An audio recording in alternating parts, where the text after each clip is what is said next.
আলাইকুম, আমার নাম সৃষ্টি আক্তার শ্রাবন্তী। আমি আশরুজ্জামান গার্লস হাই স্কুল অ্যান্ড কলেজে পড়ি। আমি ক্লাস 10-এ পড়ি।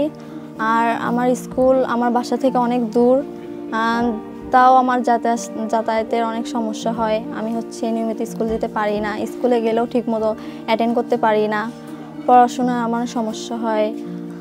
আর আমার পরিবারে সেরকম ব্যবস্থা নাই যে একটা ট্রান্সপোর্টের ব্যবস্থা করে দিবে। আমার যে একটা ট্রান্সপোর্টের ব্যবস্থা করে দিত তাহলে আমার জন্য অনেক ভালো হতো।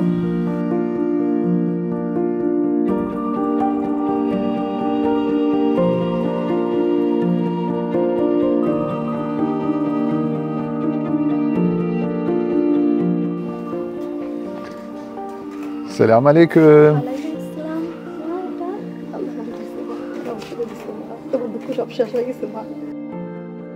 Hasene Derneği olarak eğitime destek adına bugün Bangladeş'te elhamdülillah 300 tane yavrularımıza sizlerin zekatlarıyla almış olduğumuz bu bisikletleri hediye ettik ve inşallah bundan sonra bu kardeşlerimiz eğitim hayatlarına devam edebilecekler.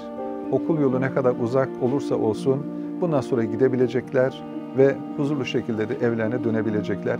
Bizler diyoruz ki Hasene Derneği olarak başlatmış olduğumuz bu projelerimizde her zaman birlikte olalım ve bundan sonraki zekat projesinde buluşmak üzere. Allah'a emanet olun.